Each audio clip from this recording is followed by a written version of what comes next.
to, to find out how we can add humor into our communication and presentation. Cody is a two-time humorous champion, speaker champion at the District 4 contest. And he's here to give you 3 things that you can walk away after his workshop. So please help me welcome Cody Cotulla. Hey! All right, thank you, Tasha. It is great to be here. I'm Cody Cotulla. It's great to be here. I like to say, of course, I'm here all the time at my house. Like a lot of people, I spend most of my time at home now, and spend a lot of my time watching YouTube or on Zoom. But I watch a lot of YouTube, and I stream things, watch movies, television shows, and I'll be honest, I actually don't really even care that much about the plot of what I'm watching. I've gotten to the point where I just like to see, people in groups, standing close together. It's like proximity porn. I get excited. It's like, if I see a movie or a television show where there's a crowd of people, I get excited. I'm like, oh, they're bad. They're standing too close together. But anyway, so it's great to be here. It's great to be here with you, kind of close together in this Zoom meeting. We're going to be talking about, or I'm going to primarily be talking about ways to add humor to your communication. Let me go through kind of the objectives of our workshop, or this workshop. It's one, I'm going to tell you 3 ways to add humor to your communications.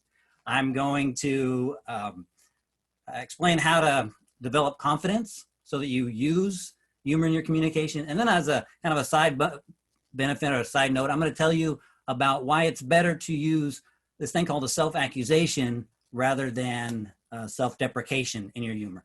So we're going to kind of cover through that. I got little things here to help me. And the workshop is going to have this structure. So if you want to, I'm going to kind of give you a little lead in so you know what to expect. So like I said, I'll talk about the 3 ways to add humor, and I'll talk about why we want to add humor to our communications.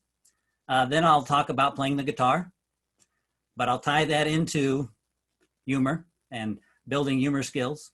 Then we're going to do a thing called a joke tell-along, kind of like a song sing-along. We're going to do a little tell-along, joke tell-along. And then I'm going to tell you how to develop your humor skills. And I'll say that, unfortunately or fortunately, it involves practice. I don't have any magic humor skill thing I can tell you. It will involve practice, but I'm going to talk to you about how to practice and make that practice easier. And at that point, we'll go into the last part of the meeting, which is humor in the audience. And then I'll tell you why you should not focus on trying to make or worry about making your audience laugh. Don't use that as your definition of humor success. And at that point, I'll tell you what you should focus on, but you'll have to wait till the end to get that. And then we'll have a Q&A session and we'll have an ending. All right. So 3 ways to add humor. 3 ways to add humor. There are many different ways to add humor, but these are the 3 ways that I'm going to talk about. And here they are. You can do something funny, say something funny, or fart. And we're going to focus on the first 2. Okay, I'm glad that some of you found that funny. Some of you were, okay, some of you found that funny. Some of you might have been a little bit offended. Some of you are thinking that's only 2 things. And I accept all those responses because humor is subjective. That's an important thing. Humor is subjective. What makes one person laugh and smile might make another person, do nothing at all. It might offend another person, or it might get no response at all. But I want to tell you that during our while we're working on humor, talking about humor, I'm going to use humor. And sometimes you're going to think that's funny. And sometimes you're going to think that's stupid. Sometimes you're going to think, I've heard that before. You're going to think, that's in bad taste. You're going to think that's offensive. You're going to think this clown doesn't know anything about comedy. But one thing you're not going to think when I'm talking is you're not going to think that's Spanish, because I don't speak Spanish. I wish I did, but I don't. So you won't think that, but you'll think other things. So one thing I want to talk about is, or before I jump into the ways to add humor to your communication, I want to focus on the last piece of that, which is to your communication. To your communication. You're adding humor to something. That's our premise. You're adding humor to, you know, a speech. You're adding humor to a presentation. You're adding humor to a conversation. Whatever it is, the humor should add to it. You know, if you think about your speech or your presentation as a meal, or as a dish rather, that you're serving as part of a meal, then humor is like a spice. And so it should add to and go with the food. It shouldn't take away from the food, and it should go with the dish. You know, I like to say that, you know, chocolate is great, but you don't want to serve it on spaghetti. And I say that as someone who has, humor-wise, served a lot of chocolate-covered spaghetti. I mean, not on purpose. You know, when I'm telling a joke or when I'm saying a quote-unquote funny line, I don't think, oh, wow, people are going to hate this. But sometimes they do. Which leads us to the question of, you know, why do we want to try to add humor to our communications at all? Especially when, you know, people might not appreciate the attempt. And there's a lot of reasons why, and that you can find and look up, that people tell you about why you should or why you could or what's great about adding humor. But in the end, I think we want to add humor because we want to add humor. We like to make people laugh. We want to make our speeches, our presentations, and our conversation, we want to make them more entertaining and more engaging. And we focus on humor because humor makes people laugh. And when people are laughing, we know that they're engaged and we know that they're entertained. So that's why we want to add humor. Now, earlier, I went through the 3 ways to add humor. I said, you know, do something funny, say something funny, and fart. I want to say, well, actually, the third way to add humor is to show a funny visual. And I say this now because I did an earlier version of this workshop, and I said that, you know, do something funny, say something funny, fart. And then I just left it there. And in the Q&A session, there was a person who, English was not her first language. And so she said, you know, I really enjoyed the workshop, but when, you know, I only got the 2 things. I got do something funny and I got say something funny, but I didn't get, what was the third one?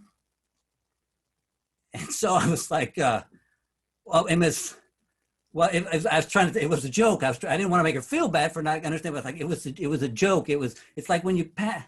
And so I found myself in this situation trying to explain, you know, what a fart is. So I was like, you know how when you eat food, you know, it was like at the end, I felt that at least if I accomplished nothing else in the workshop, I at least, you know, added a word to someone's vocabulary. But it made me think that one of the key things about humor, and what the event taught me was, one of the key things about humor is that if people don't understand what you say, they're never going to laugh at what you say. So Sherwood Schwartz, he's an old television writer. He invented a show called Gilligan's Island. If anybody, some people know, good, Gilligan's Island. One of the things he said was that confused people don't laugh. And that's something to remember, because confused people don't laugh. And there's a lot of other things, you know, confused people don't do what you want them to do typically. So whenever you're thinking about humor, the first focus you want to have is to be understood, because confused people don't laugh. So like I said, we're going to focus on you know, doing and saying funny things. And the third way is not fart. I'm going to see how many more times I can say that during this workshop, since it's being recorded. It's to show a funny visual. All right.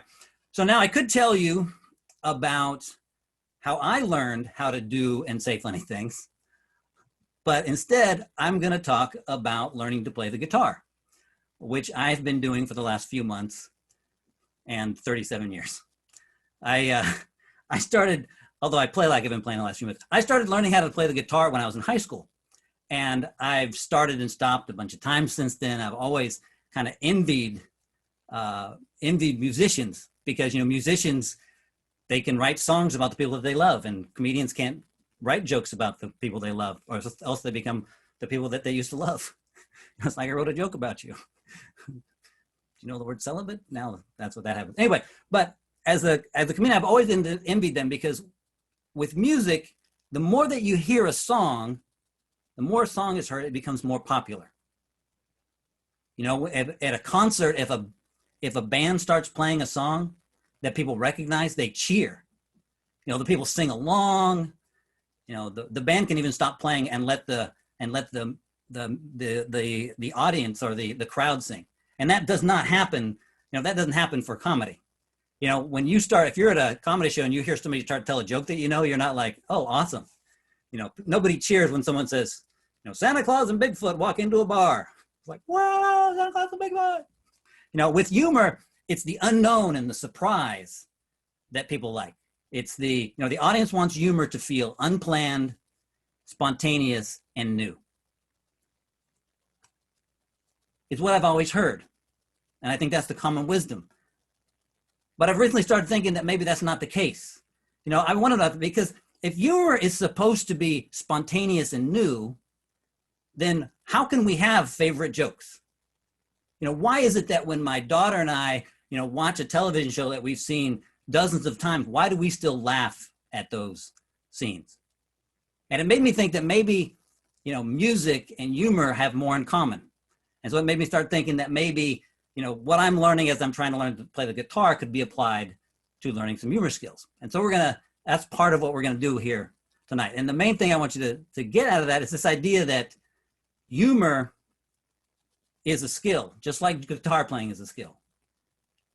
When if somebody's never picked up the guitar and they say, I don't know how to play the guitar, you're not surprised. And no one picks up the guitar for the first time and is surprised that they can't play it.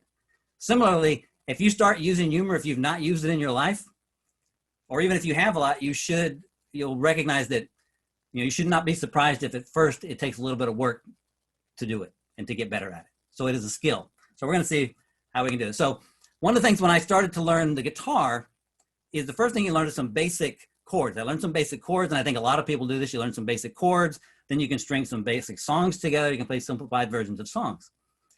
And it made me think about, you know, what is the equivalent? What is the humor equivalent of those basic chords? What are humor's basic chords? And I thought about it, and what I came up with is the punchline and the setup, or the setup and the punchline. That order. If you can do setups and punchlines, string those together, you can tell all kinds of jokes. So I feel those are the basic chords of humor. So what we're going to do now is we're going to tell some jokes together. What I'm going to do is I'm going to tell some punchline setup jokes. I'm going to tell 3 punchline setup jokes.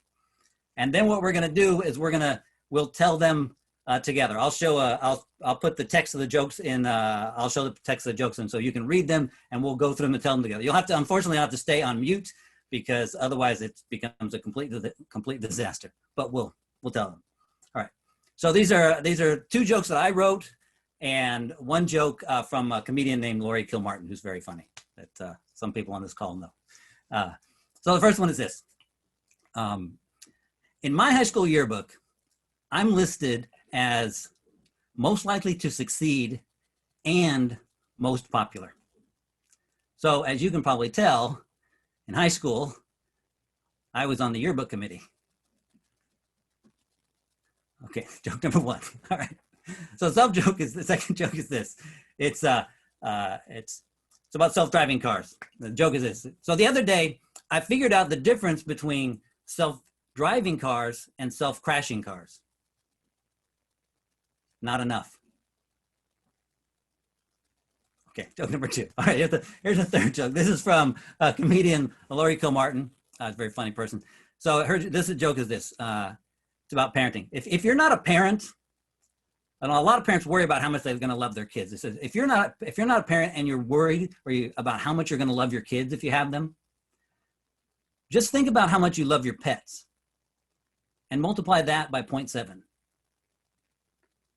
Okay, so those are the 3 jokes. So now what I'm gonna do is I'm gonna put those into, first off, I'll tell you, these are basic setup punchline jokes. The way that the setup works is the setup creates tension by setting up an expectation, and then the punchline relieves that tension in an unexpected way that hopefully would create laughter. If nothing, not laughter, then at least interest.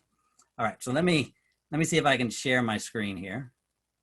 Give me a second, and we'll go through these jokes. Dun, dun, dun, dun, dun. All right. Let me see. All right, so can you see? All right, so I go here. Oh, there we go. All right. So what we're gonna do is, you'll see. I'm gonna time through this. So what I'm gonna do is, I'll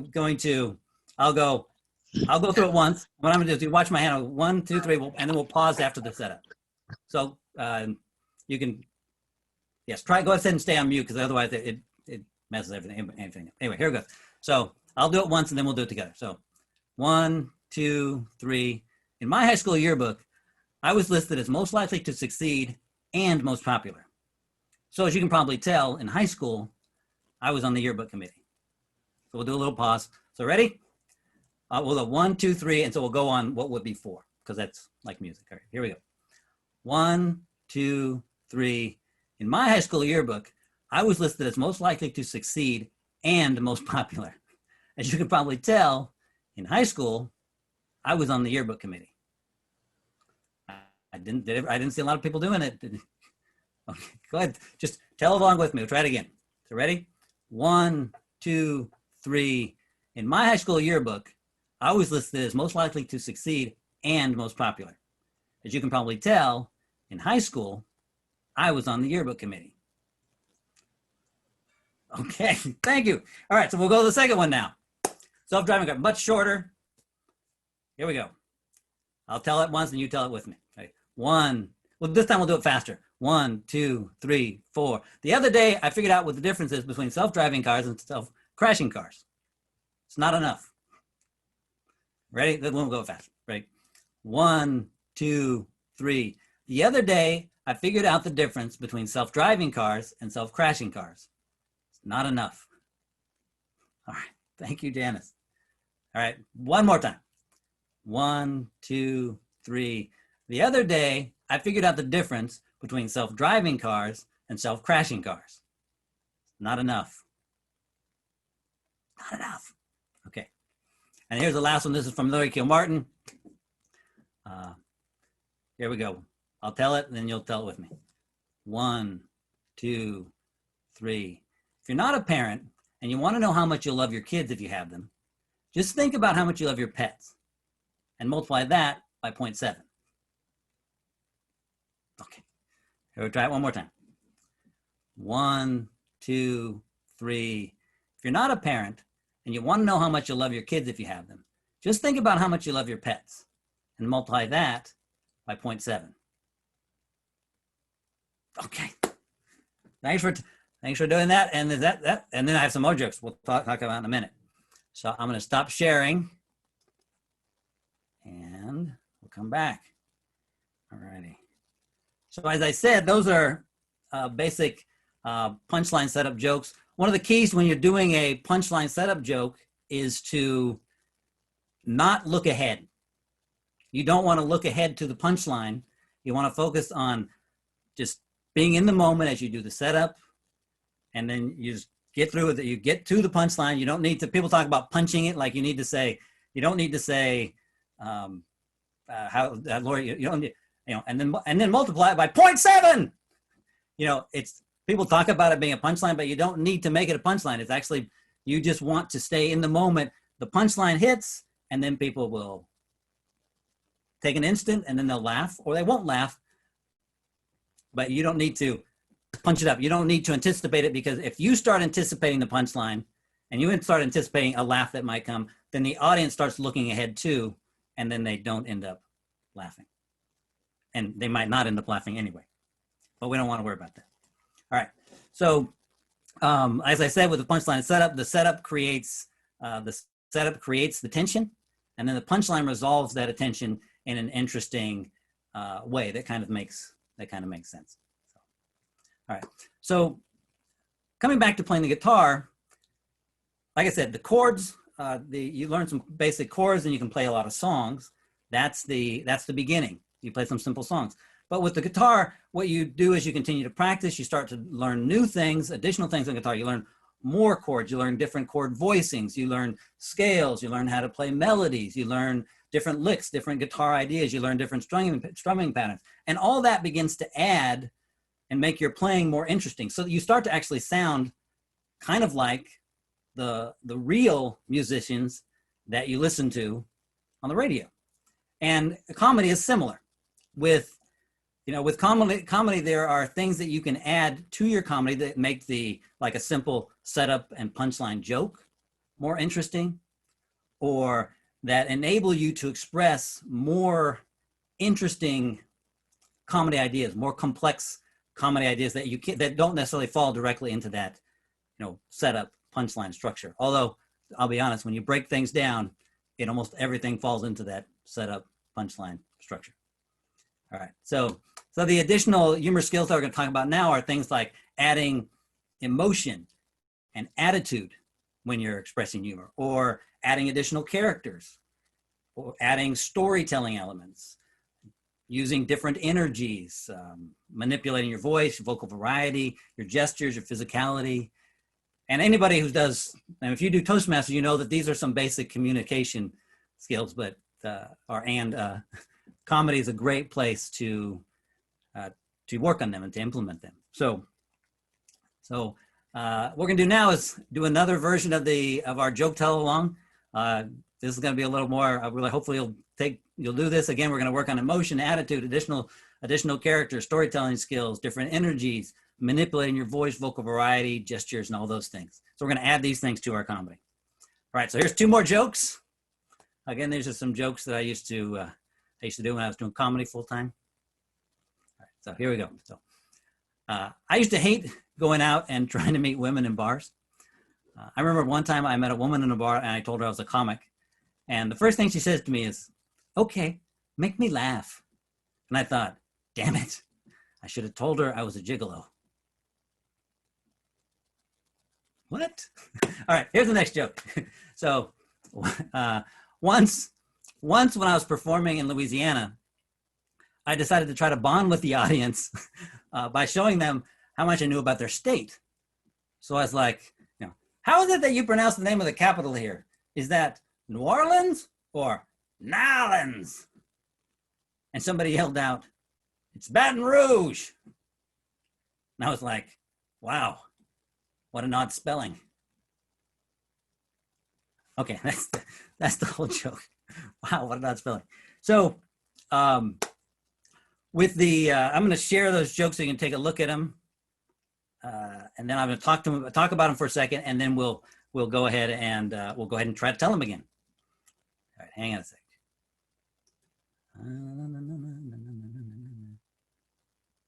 Is this it?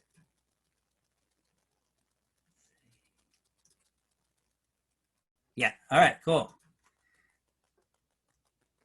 So this is the first joke. It's joke number 4 to you, but bars. The thing about this joke is, again, it has a punchline or setup punchline structure. I guess the fact that I keep saying set or punchline setup tells you sort of how I think about humor. Anyway, it has a setup and the punchline. But some things that are different about this is that we move away from me just telling you something like there's nothing outside of what we're doing to now I'm talking about something at a different time. I tell it, there's a little tiny story, there's another character in there. With the damn it, there's a little bit of emotion in there. And actually the damn it there is key, because what that does is it actually, like I said, it inserts some emotion into the comedy, into the joke. And what happens when you insert emotion into, well, anything really, but particularly your humor, is that people respond with emotion. We respond to emotion with emotion. That's why we have situations where someone will say something like, "Stop yelling at me." And they're like, "I'm not yelling at you," because we respond to emotion with emotion. So that's I thought damn it is the key to that joke. And then the other piece is, the first thing he said to me is, "Okay, make me laugh." We changed characters there. So we'll go ahead and try that again with so we'll go through it twice. I'll go through it once and then we'll go through it together. So 1, two, three. I used to hate going out and trying to meet women in bars. I remember one time I met a woman in a bar and I told her I was a comic. The first thing she said to me is, okay, make me laugh. I thought, damn it. I should have told her I was a gigolo. So let's do that together. 1, 2, 3. I used to hate going out and trying to meet women in bars. I remember one time I met a woman in a bar and I told her I was a comic. The first thing she said to me is, okay, make me laugh. I thought, damn it, I should have told her I was a gigolo. Okay, so hopefully you can see they're a little bit different than just telling the joke straight away. If you did the other ones, it's, you know, it's a little different than just telling the joke straight away. There's a little character in there. You get to say, damn it. I mean, I could say that a few more times. All right, so now the next thing is the New Orleans joke. Now this, I think you can tell this is significantly different than say the first jokes. You know, now we've got, you know, we have a little bit of, you know, acting when you say, you know, how do you pronounce the name of the capital here? Is that New Orleans or is it Nolans? You're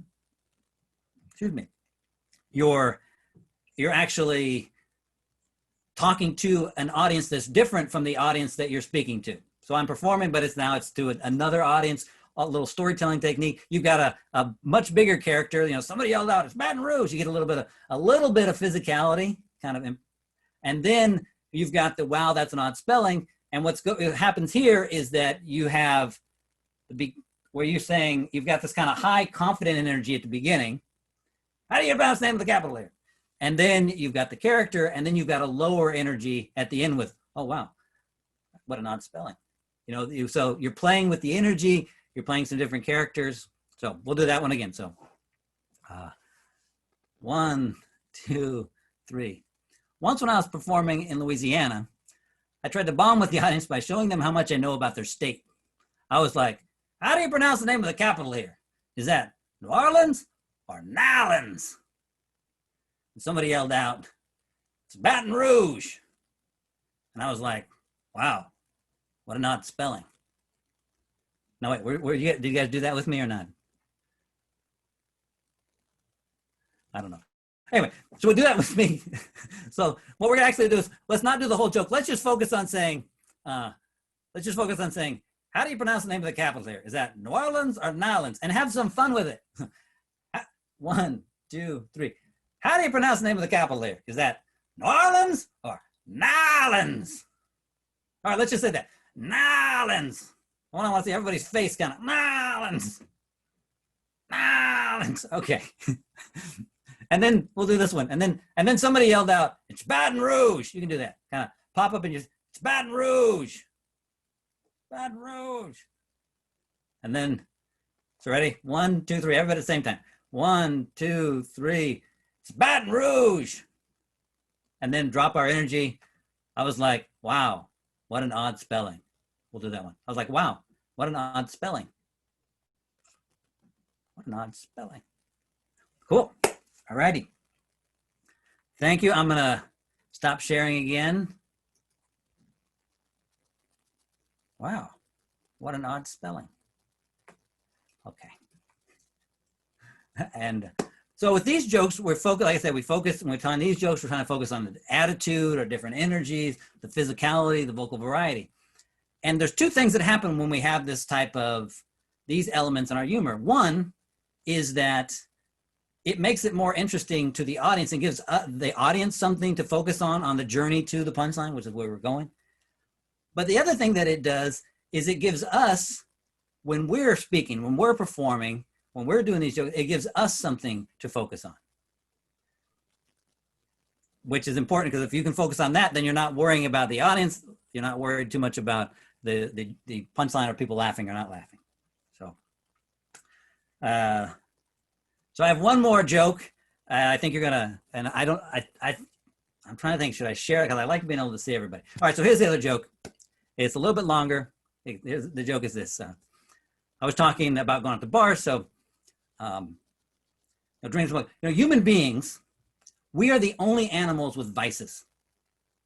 You know, like drinking and smoking.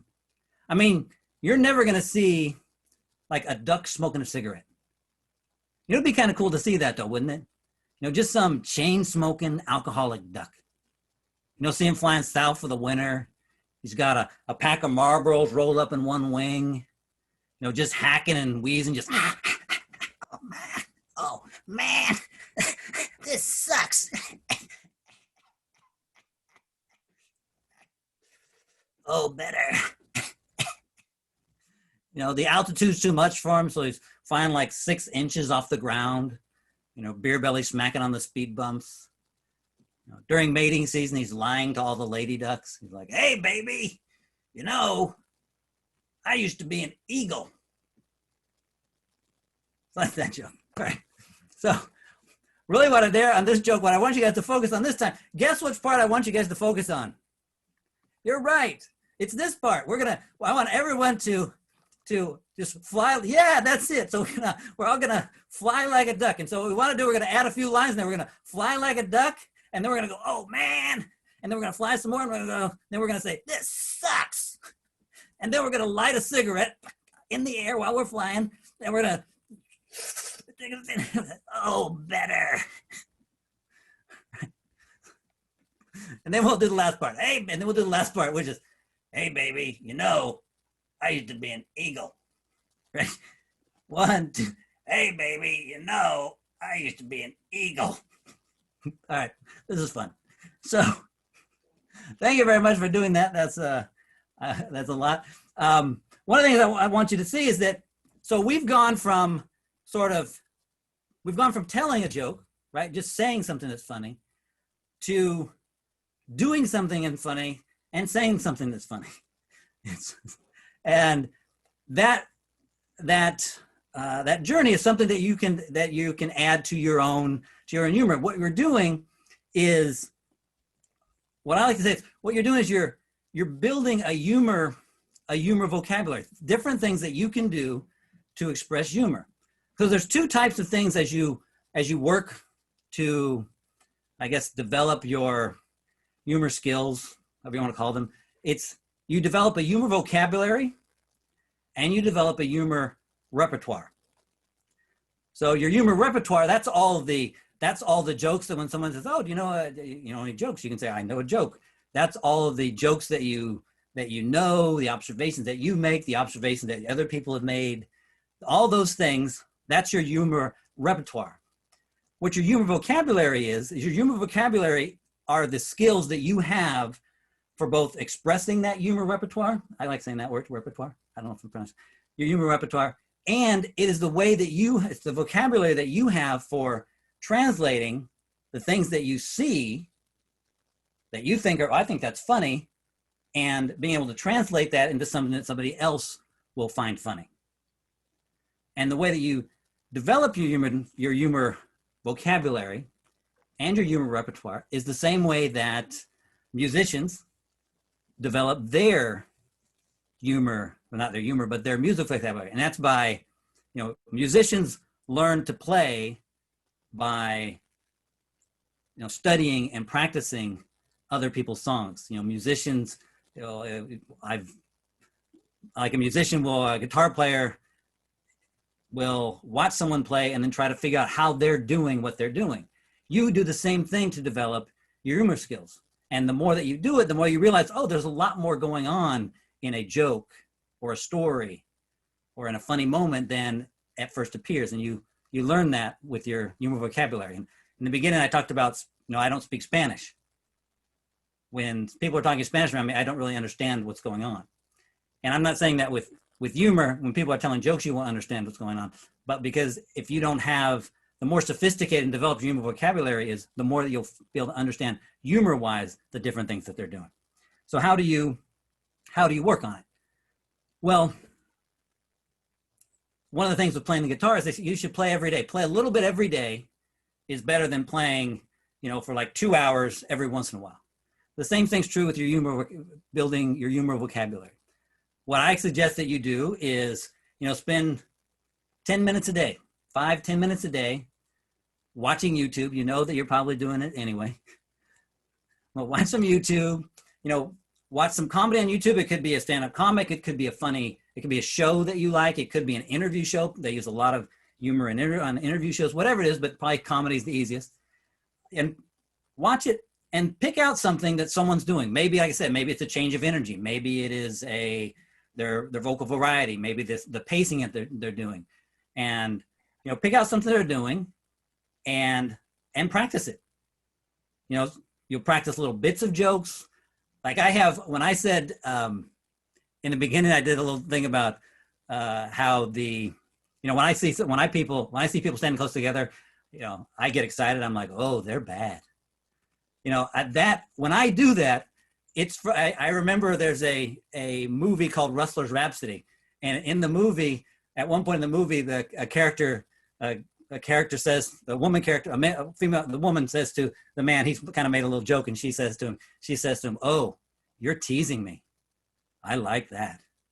So that same kind of, it's like just that kind of a tone that, then I use it in different, I've used that tone in different places because I like that sound. I like that. So whatever it is, figure it out. Sometimes it's going to be something they say, some physicality, the energy. You're going to work up to being able to tell full jokes. And, as your Yearbook vocabulary develops, you'll find that it's easier to learn jokes. It's easier to tell jokes. And then you'll be able to share those jokes and those bits of humor in conversation and in speeches. And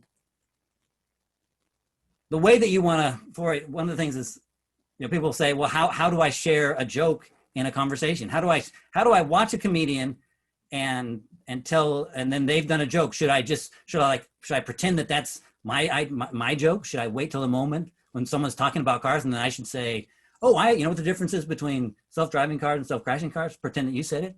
And the answer is no. You don't want to ever pretend that it's your joke. Don't pretend that you came up with it. It's not you. Don't take somebody else's observation or idea or story and say, oh, it's mine, and pretend that it is, because that's stealing. But what you can easily do instead is to say, say if people were talking about self-driving cars, or, in many cases, I've used that Laurie Kilmartin joke in many situations where I'm a parent. I've been around parents talk about their kids. Often in that situation, I'll say, hey, my friend Laurie Kilmartin's got a joke about, kids. Got a joke about how much you love your kids. And then I'll do the joke. And people will laugh, but I always make sure and say, Laurie Kilmartin has that bit.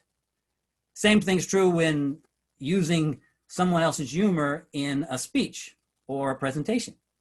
All you have to do is say, all you have to do is say, the other day I heard this joke, and then you tell the joke, and then you tie it to your topic. So for example, if I was going to do a speech on geography, right, I could tell that New Orleans joke, and I could then say, I have this joke, blah, blah, blah. And thinking about that joke, and it reminds me of how bad people are, bad people in the United States are at geography, right? So it's just, you tell the joke and you tie it to what you're going to be talking about, and then it fits in. It's this idea of it's connecting to your topic. Or you can be talking about something and say, this reminds me of this joke. You can tell that joke, and then you can say what that joke, an idea that maybe that joke inspired in you. But the main thing is, you don't pretend that it's not your observation. You're sharing humor. You say, this is something I found funny. I think you'll find, I'm going to share it with you.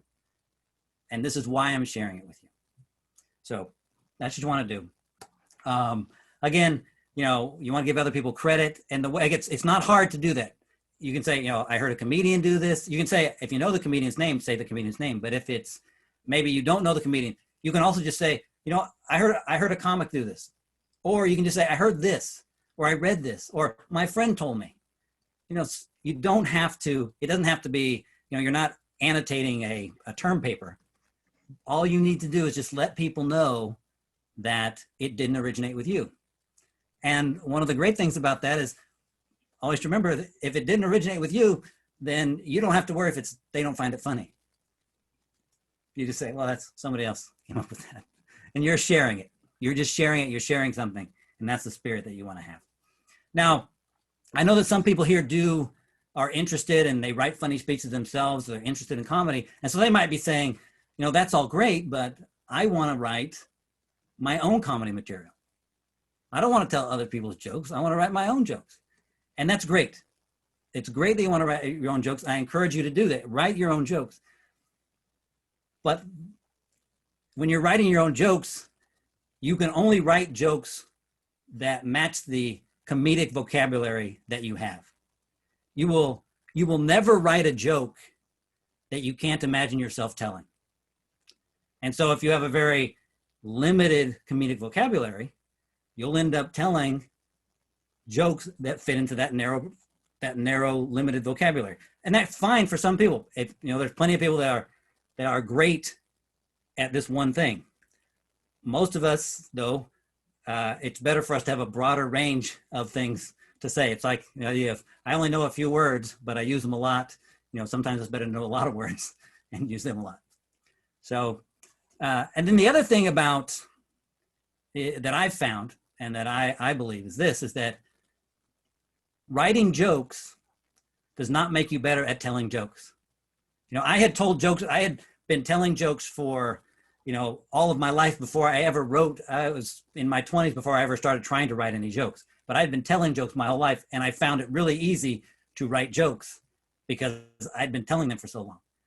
And what I believe, and I think you'll find this, is that writing jokes does not make you better at telling jokes, but telling jokes will make you better at writing jokes. And what you can do to experiment with this, and I encourage you all to experiment.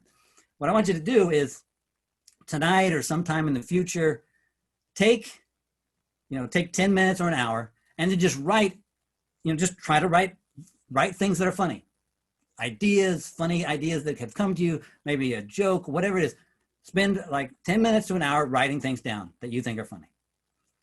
And then spend a week doing my suggestion, which is, you know, watching comedy, you know, taking about 10 minutes a day, watching comedy, you know, practicing, working to develop your comedic vocabulary, and then go through the same exercise. And I can almost guarantee that you'll find that you're able to come up with more funny and more original things after you've watched other people and practiced other people's comedy. So I encourage you to do that. So now we're gonna, the next thing I'm gonna go into talking about you and the audience, because this is called So What If They Don't Laugh? But before I do that, I want to talk about, you know, two pieces of comic vocabulary, comedic vocabulary that a lot of people have already. And one is sarcasm, and the other is self-deprecation. So sarcasm is insincere, and I should say, and both of these have limited value comedically, in my opinion. People may disagree, and it's because of this. Sarcasm is insincere speech. And if you want to communicate and share your ideas and have a positive impact on people, then insincerity is not your friend. And so, you know, there are some people that are so quote unquote sarcastic, or their humor is so dry that, you know, you never know if they're joking. You're like, are you joking? You're like, yeah, I'm joking. No, I'm serious. Are you yeah, I'm joking. Are you joking? It could drive you crazy. And that does not promote, any kind of trust and communication. So sarcasm, and unfortunately, I know that that's a big part of the humor that's around us, and that's something that we easily jump on, but limited value sarcasm. Now, the next one is self-deprecation. And in self-deprecation, there are two types of self-deprecation. Like in my comedy, I am often the target of my jokes. And someone could say that's a type of self-deprecation. But instead, what I see it as is, I'm laughing with the audience at myself at another time. So I can be a confident person speaking while showing vulnerability by saying, but, you know, at this other time, I was really discombobulated, or this other time I was really out of sorts. And it was really hard for me then, but now I see that it's funny and we can laugh at it. So it's you can make yourself at another time the target of the joke while maintaining a level of confidence and competence when you're performing. So that's one type of self-deprecation, or something that's labeled self-deprecation. The other type of self-deprecation is the what I like to think of sort of as it's a self-deprecation that's essentially making excuses. It's where you say, oh, this joke is stupid. This is it's not very good. You're not going to think it's funny. And you go through all these things to lower, with the goal of lowering the audience's expectations. And what that does is it makes the audience focus on you. And you're trying to make the audience feel sorry for you. And so, but instead of using that, what I want to encourage you to use is what's called a self-accusation audit. And I first heard about this in a book I read by Chris Voss. The book was on negotiation, and it was titled Never Split the Difference. And what a self-accusation is you accuse yourself of the things that you think the audience might be thinking. So, I kind of did this at the beginning, sort of like, you're going to think this stupid. You're going to think that's offensive. You're going to think that's in bad taste. You're going to think, oh, this guy's selfish. You're going to think he's not funny. You're going to think I already know these things. And then you say, then that's all cool. I'm just glad that you're open-minded enough to listen. Right? You focus on when you're using a self-accusation audit, you're going to think this, you're going to think that. Then the audience, it forces the audience to focus on themselves. And it makes them say, oh, I don't want to be selfish. I don't want to be, I'm not somebody who's easily offended. I've got to, and they're focusing on themselves, and that will make them more open to listening to you. Right? It's harder for someone to say that's offensive if you just told them you're going to think that's offensive. And I say that, don't try to be offensive. That should not be your goal. So now the kind of the last winding up part of this is you and the audience. First off, I appreciate you guys have been a great audience.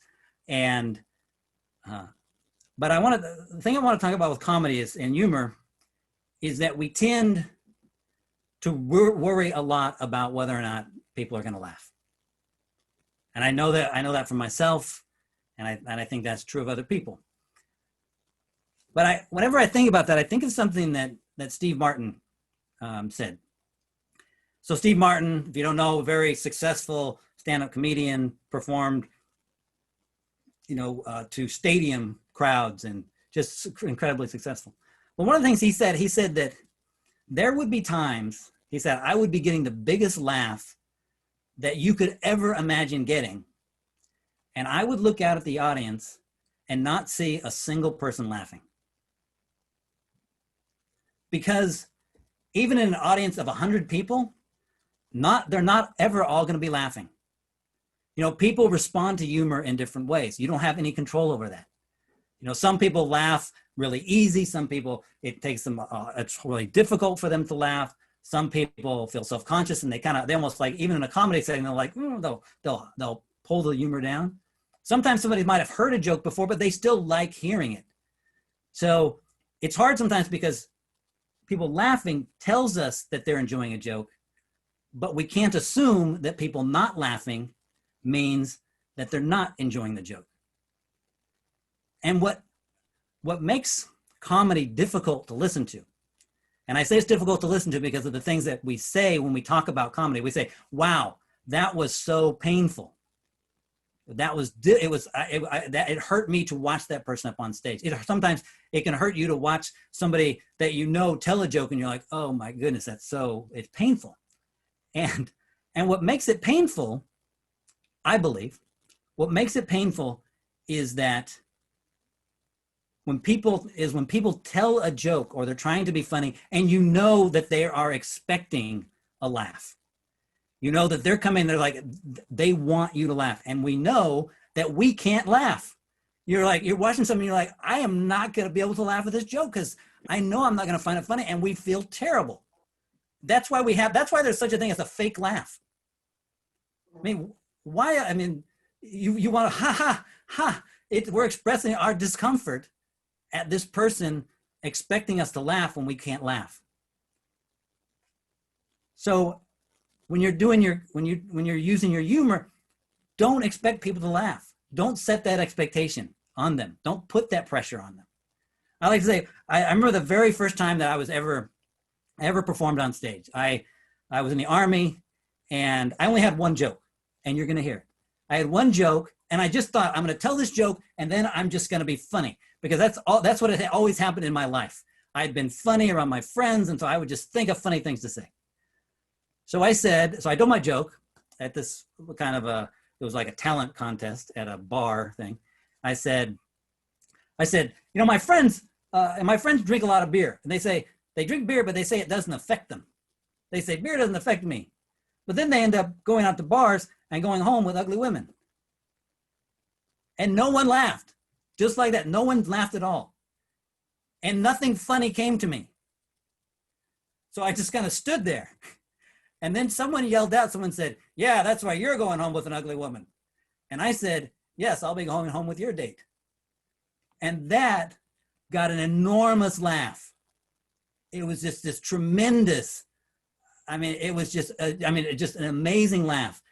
And I've gotten that, I know, as I perform in comedy and professionally, I get that, I get great laughs, and I would get that laugh, but there's always a laugh in an early part of a comedy set or a funny speech. There's always that first big laugh. And it took me a long time to figure out what that laugh is.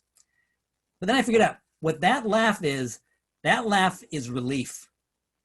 That's the audience going, oh, this guy knows what he's doing. I can relax. And then once they do that, they can then listen and have a good time with you. So when you're, expressing and working on your humor, you want to take all the pressure off them. Sometimes it can just mean, you know what, you don't have to laugh at this. I'm just trying this out. I think it's funny. But take the pressure off your audience. And instead of focusing on the audience laughing, focus on an objective. Your objective should be to tell a joke. I'm going to put a joke in a speech. I'm just going to tell a joke. I'm going to raise my energy for a little bit and be funny. I'm going to make a funny expression. That's your objective. And your objective then is to do that well. I'm just going to do that. I'm going to do something that you can say, yes, I did this successfully. And maybe the audience will laugh and maybe they won't, but you can say, this is my definition of success. And as you work on that and you continue to develop your comedic vocabulary and you focus on, telling a joke, telling it well, sharing the joke, not focusing on whether or not the audience laughs, what you'll find is that the audience will laugh more and more. But laughter is a response, and someone saying that's funny is an evaluation. But the humor is what you put in. You decide, I'm doing this, and then however people respond, that's how they respond. And your focus should be on, getting better, telling more jokes, practicing. Last thing I want to talk about is sort of this idea of, how long does it take? Malcolm Gladwell has this 10,000 hour rule, which I find, really depressing. I'm playing the guitar and it's going to take me 10,000 hours to get better or to get good at playing the guitar, but I'm enjoying it. But it reminds me of this story that I heard. I don't know if it's a true story or not, but I heard it from, I read it in a book by Todd Henry called, what is it? It's Die Empty. It's Die Empty. And he said, two guys are talking, and one guy says, I've always wanted to learn how to play the piano. And his friend says, well, why? You should try to learn how to play the piano. And he says, are you kidding? I don't know how to play the piano. If I started playing, I'm 45. If I started playing the piano today, it's going to take me 5 years to get any good. I'll be 50 before I'm any good at playing the piano. And his friend says, well, how old will you be in 5 years if you don't learn how to play the piano? It turns out to be 50. He'll be 50. I have a few things. So actually, I'll tell you one other thing about that, about how humor works. I told that story. I said, I wonder if you could change the genders on that. Could you have these two women are talking, and one of them says the same thing, right? One of them says, I want to learn how to play the piano. And her friend says, well, why don't you learn how to play the piano? And her friend says, well, I'm 45. By the time I learn how to play the piano, it'll take 5 years. I'll be 50. And her friend says, well, how old will you be in 5 years if you don't learn how to play the piano? And what's nice about that joke is that that's not as funny a joke. You hear that and you think, wow, what a mean friend. That's not very supportive. Anyway, okay, that's my wife talking. So get started and learn. And the other thing about the 10,000 hour rule is this. So people focus on the 10,000 hours, but I listened to a talk by Malcolm Gladwell. It's a masterclass by Malcolm Gladwell. And he was talking about the 10,000 hours. And he said, people focus on 10,000 hours. He says, but really, when I wrote that, that wasn't my point. He says, my point was, if it takes 10,000 hours to become an expert at something, then you can't do it alone. And the same thing's true with your comedy skills. You can't do it alone. And so you're going to have four, what I think of as four audiences on this comedic journey that I hope some of you will go on. The first audiences are the people that are close to you in your life, the people that you can say, hey, do you think this is funny? And you can just share a bit of a joke with them. And that's for me, it's my wife and daughter. I tell them, I think of something funny, I tell it to them and they go, sometimes laugh and sometimes they go, no, not funny. That's fine. That's the relationship. So that's one audience you'll have. Another audience that you'll need are your comedic collaborators. These are other people that are on that humor journey as well. And they're working on their vocabulary. They have, in some ways they have a more sophisticated vocabulary in area 1. They have a less sophisticated vocabulary in area 2, but they have those people, those are the people that you'll collaborate with, and they will help you both increase your skills and help you build your comedic repertoire, and you'll help them and you'll inspire them and they'll inspire you. So that's the second audience. And then of course the third audience is just your audience, right? They're the people that hear the jokes that are polished, or they hear you use your comedy vocabulary, and because you are able to come up with something on the spot, and they're like, wow, how did that happen? You didn't used to be that funny. And it's because you've been working on it. So that's your third audience. That's the audience that you perform to if you ever do a speech contest or you're ever up on stage. That's that audience. And then the fourth audience, which is the most important audience, is you. You are your most important audience. Because although you can't do it alone, developing skills, you have to do most of it alone. I practice the guitar, I practice alone, because it will drive people crazy to hear me do the same thing over and over again. You will practice it alone. You will watch someone do something funny and you'll go, oh, how did that work? And then you'll do it again. Guess how many times I've said, Nolans? Too many. I've said that too many times. You have to practice these skills, and most of the time you're going to be practicing by yourself. And what you're doing is you're working to develop your comedic expertise so that you can evaluate what's funny. So you don't need to go, oh, I'm going to go ask somebody if this is funny, because you'll know. You'll always have a comedic expert with you, and it will be you. And I think actually, let me tell you one last thing. It's sort of as a comedic experience. Let's kind of go back tied into this music idea. My brother sang at my niece, his daughter's wedding. And my brother, not a singer. And we're at the wedding and he says, I'm going to sing. And his daughter's shocked. She doesn't know that's happening. I'm like, oh no, this cannot be happening. And so he goes and they cue up the song. It's Landslide by Fleetwood Mac. And he starts singing, the song starts playing, he starts singing. And I'm like, wait, is this a tape playing or something? Because it's absolutely perfect. It was amazing. And I went from being terrified to being just relieved and then tremendously excited. And it turned out that my brother had spent a year learning how to sing this song. And it was amazing. And so I want to encourage you to take, hopefully not a year, but to, learn and develop your vocabulary so that you can create that moment, for people around you. Even if it's just you're able to tell a funny joke in the middle of a conversation that fits in the rhythm of the conversation, and people really laugh and they go, oh, you're really funny. Here you go. Thank you. So I hope you have that experience. And now I'm going to hand it back over to Tasha. Thank you very much for paying attention. Thank you. Let's everyone thank Cody. I learned a lot. Thank you, Cody. You just Welcome. you seem so effortless. Oh. And it's really about taking it to the next level. And I think that's what this workshop has provided. We're going to open up the session to questions and answers. I mean, questions, yes, Q&A. So if you have any questions, please post them in the chat. I see some raised hands. We'll get to everyone, but I have a question. All right. Cody. Yeah. What are some tools that we can use within, most of, I think, of us are Toastmasters. What can we use in Toastmasters? What kind of tools or process that we have in Toastmasters is available that can help us get that comedic spirit or out of us? I mean, that's a great question, Tasha. I think probably the first thing is, you've got a 7-minute speech. You got to make it into if you think of it as a 7-minute speech, that's overwhelming. You want to break it down into, into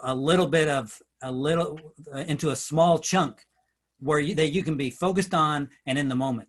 It's more, you're going to get more out of adding humor in and developing your speeches. If you focus on, I'm just going to do 20 seconds of this speech really well, rather than trying to do a whole thinking, oh, I've got to do this whole 7-minute speech. You think of this overwhelming thing, break it into something so that you can be focused on and do really well. So that, because humor has to be in the moment. You have to be present.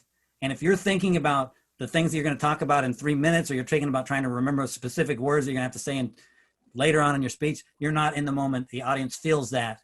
Again, they start looking ahead and you lose the audience. So be present. And so be focused on small things, get better at doing small things. Yeah, and you get a written and verbal evaluations. Yes. Hey, I saw Arnie's hand first. Sure. Yes, ma'am. Hi, thanks, Tasha. And thank you, Mr. Cody. I have a question that has 4 parts. And Okay. my professor in graduate school talked about poetry, that there's poetry in every object and every situation. I don't know if that's also true with humor. Point number 1. Point number 2, the anatomy of humor or a joke, narrative, punchline, which creates which? Does the punchline creates the narrative, or the narrative creates the punchline? And point number 3, what are blue jokes? Chris Rock or Rodney Dangerfield. And finally, why did you choose mandolin instead of a guitar? With 1 chord in mandolin, you could play 25 songs compared to guitar, which is only 1 chord, 1 song. Sir, your okay. reaction. So I'm going to answer these. Some of these are probably going to be somewhat disappointing. I chose the guitar because I got a guitar. I don't have a mandolin. That's all. I never thought to play the mandolin.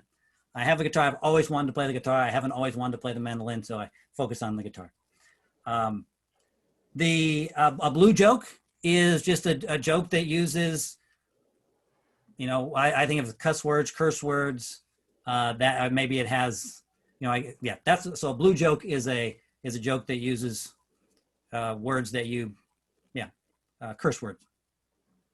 And it could also be, graphic or something like that. I think those things both fall into the category of what a blue joke is. The question is, the first one was about humor. Is humor everywhere? Yes, sir. Yeah. I mean, I think that I guess everyone has the ability to find humor everywhere. I mean, there's definitely things that I see that I think, yeah, not funny. And it's harder to come up with humor.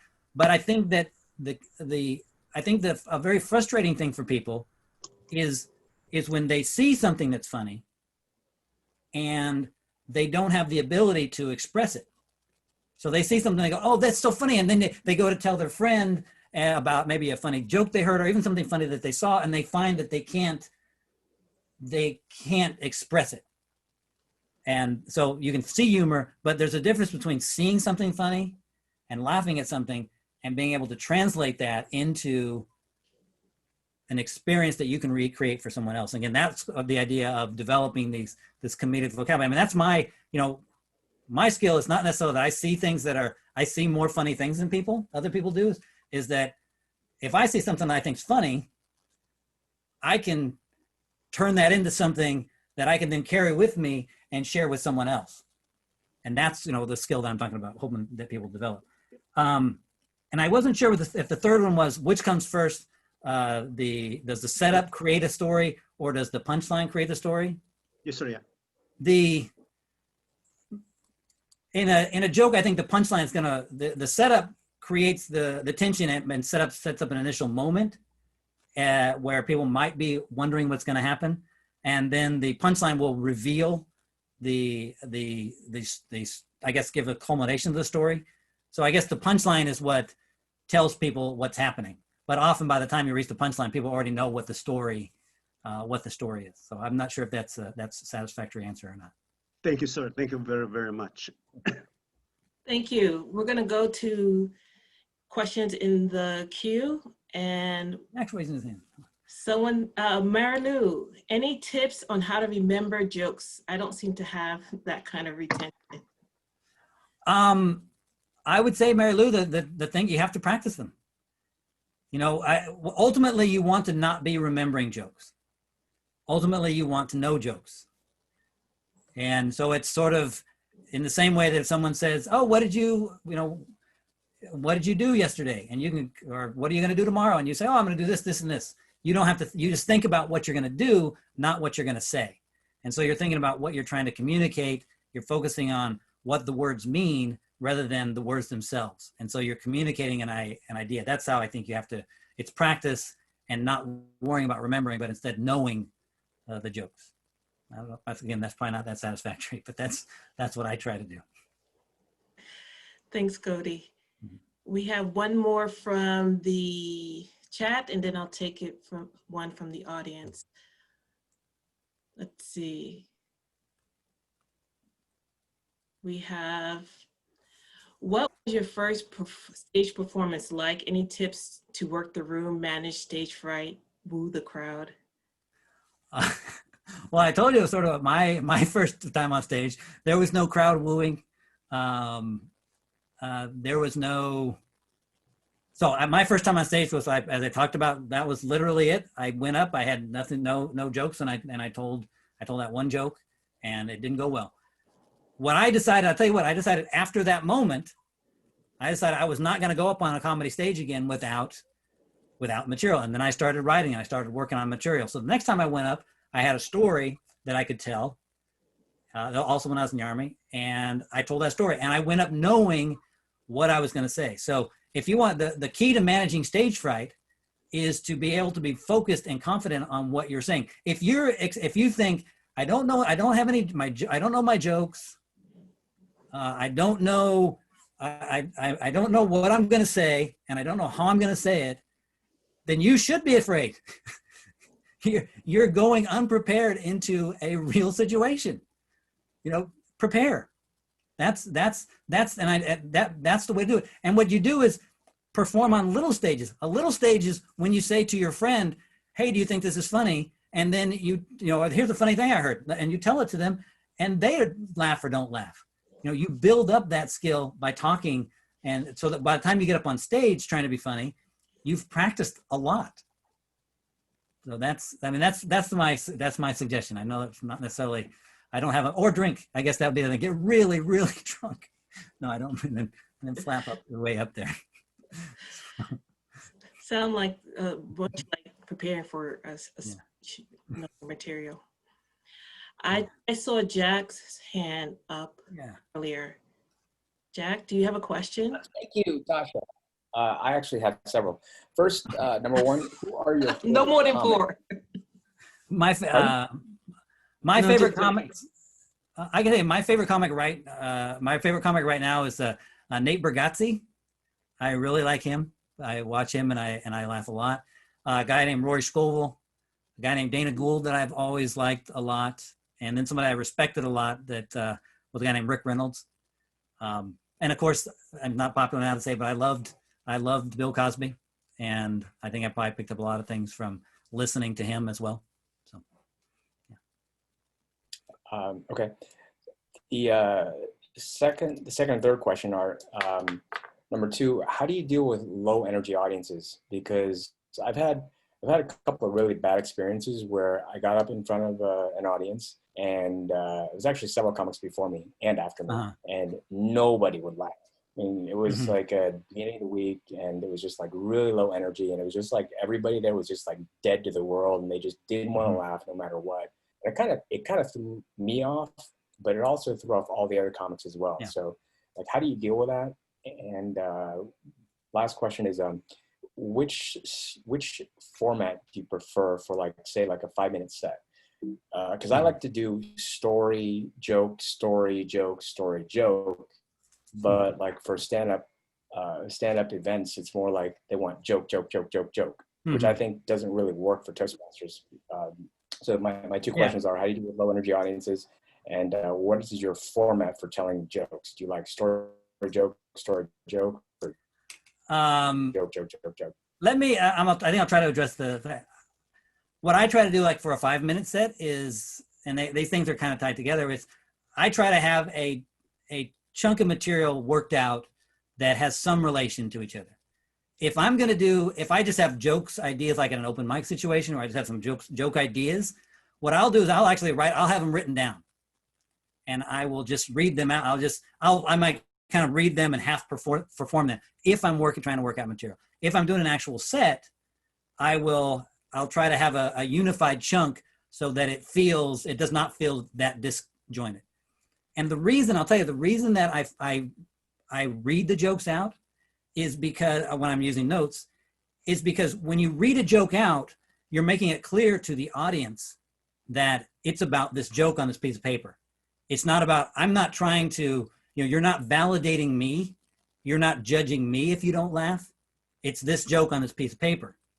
And so again, it takes pressure off the audience, and it actually makes the audience have the experience of they're a little bit of a collaborator. If you do a joke, I had this experience. I went to see Jimmy Fallon, and I got to see not the show itself, but before the show. And he just came out, he had these cards, he read his monologue jokes off of them.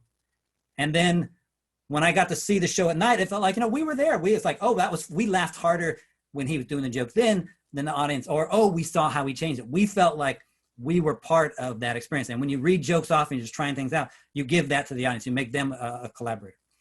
Your first question, which I think is a great question. I think this is a great thing for Toastmasters to think about. What do you do with a low energy audience? It's as a performer, it's your job to bring enough energy for the audience. What happens in Toastmasters a lot, and like I have a big club and it's great, is people come out with a lot of energy, and then particularly if they're doing something funny, they'll come out with energy, and then the audience will laugh, and then the comedian will relax into that energy. The audience laughs, and then you relax, and we come to expect that. We expect the laugh to give us the energy to continue. But when you're performing, you have to bring all the energy. You have to bring enough gas to make it all the way to your destination, even if all the gas stations are closed, right? You bring all the energy. I used to think that people weren't paying attention. People aren't laughing, and so they're not paying attention. They would just be saying, like, I'd be performing to a completely dead, they're totally dead. They're not laughing, not paying attention. And then I had this experience where I was trying out some new material, not reading, but actually trying out some new material. And then I did some jokes that were more established. And maybe it's the way I performed them, or maybe it's the fact that they were just funny. I don't know.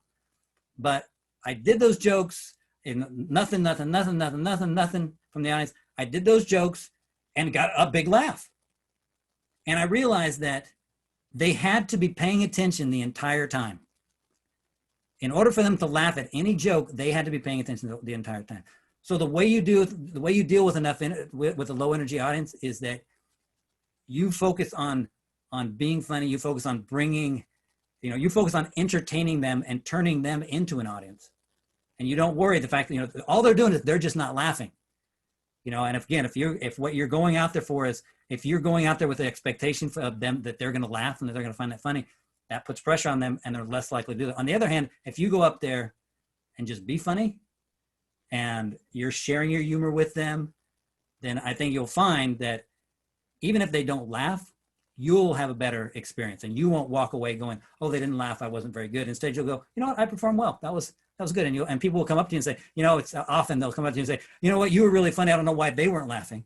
And of course, you'll feel inside like, well, why weren't you laughing? You could have started a trend. So I hope that helped. Thank you. Yeah. So, thank you. We'll take one from the queue. Can you give another example of how to use self-accusation? You know, I don't have that many examples, but I don't. So, well, you're going to think I don't have that many examples. You're going to think this guy doesn't really know how to use self-accusation. You're going to think, what an idiot. So I think that's the example. It's sort of like, it's like what you're worried that they're going to think. You take whatever you're worried that they're going to say, that they're thinking, and you just say that, but instead of saying, I'm dumb, I'm not prepared, I'm blah, blah, blah, you say, you're going to think this. That's, and I don't, maybe that wasn't satisfactory, but that's really it. You just, and I'm really, it's the more that you're prepared.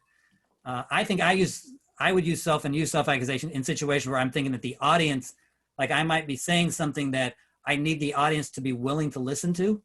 So I'll say, well, I'll say, you know, you're gonna think, you know, how can he be talking about that?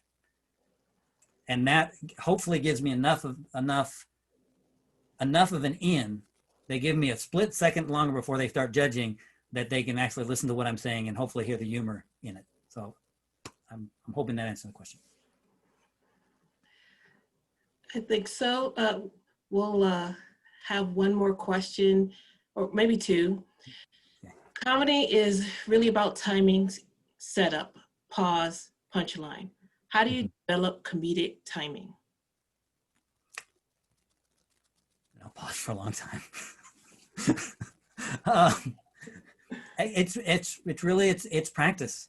I mean, I know that I would love there to be some better answer than that.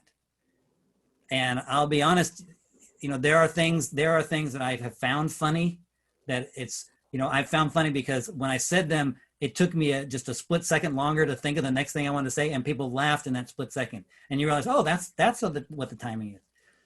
But really, the way I think that you develop timing is to practice saying jokes, to listen to the rhythm of other people as they say their jokes. Yeah, really, there's no magic way of developing timing other than practicing. You know, again, practicing. Yeah. I think one of the worst things people can do, which I do all the time, is not pausing enough, stepping on my own jokes. So, well, there's one thing about that kind of timing I think that's important, is to recognize sort of the audience that you're performing in. And that is, you can have, if you're telling a joke to one person, you can tell the joke in the timing, in that person's timing. And sometimes you can wait a lot longer for a punchline when you're telling it to one person than you can if you're telling it to three people. Because what happens is, if you tell a joke to one person, you can kind of say, is it funny? You're kind of sharing a moment, and they'll laugh maybe a little bit later. But when you have three people or four people and you have to wait for a laugh, the people start getting uncomfortable because they know that you're waiting for a laugh, and then they can't laugh. So if you're doing it in front of like a crowd of people, you need to have the rhythm, so that you need to structure your joke so that when you say it, they're going to laugh pretty quickly after they say it. People say you need to wait for the joke or wait for the laugh. A little bit you do, but more often you need to wait and let them finish laughing. But you shouldn't be waiting for if you tell a joke and you're just waiting for them to laugh, because they know that they know that you're waiting for them to laugh, and that's hard. One thing that you'll see comedians do is they will say, in fact, Nate Bargatze, the guy I like a lot, people will say a joke, they'll say the joke, the punchline, there won't be someone laugh, and they'll go, That's one of the big things. And they'll use that as the trigger for the laugh. So that's how they lengthen out that piece, but they don't end up sitting there going, laugh. They're not stuck. Instead, they'll use an or an on. If you watch comedians, you'll see them doing that a lot. And that is the trigger for the laugh to let people know.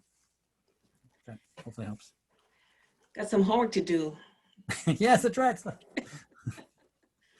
One last question. People want to get more of you, Cody. So are you performing anywhere? Do you have any upcoming shows or? I don't have any upcoming shows, but I'm glad that you asked about it if you want to get some more. So clearly I went through a bunch of stuff here. And I'm looking at piloting a very small workshop probably in the new year. And I was thinking that if anybody was interested, I'll set up an Eventbrite with a small group of people and kind of expand on a lot of the ideas that I've talked about here. I was thinking about doing it maybe over a 4-week period so that people could, do what I suggest, which is, study some comedy, work on their skills, and then kind of come together in a small environment and, build these skills. Maybe get in the first, 1,000 hours, get in the first, few hours of their practice. So if people are interested in doing that, then if you email me, I'll, Tasha, if you put my email in maybe the chat, Sure. email me and just put Comedy with Cody in the subject line so I'll know what it's about. And then when I set this thing up, I'll send you out I'll send you out an invitation if you're interested. But right now I'm not performing. I'm performing here at home. You have to break into my house. We'll also put the guest book in the link in the chat. So if there's any other workshops that are coming up, you'll be sure to get that information. And I'll put Cody's email as well. I want to thank you again, Cody. It's always great to see you. I always love. Thank everyone. I appreciated it. Really appreciate you doing this workshop. Thank you. Cody. Cody. I'm going to introduce. Thank you. Yes, you have fans, Cody. Well, I'm glad I have fans after, not before. So that's a good sign. I appreciated it. I look forward to in the meeting here more about Evening Stars. That's why I'm here.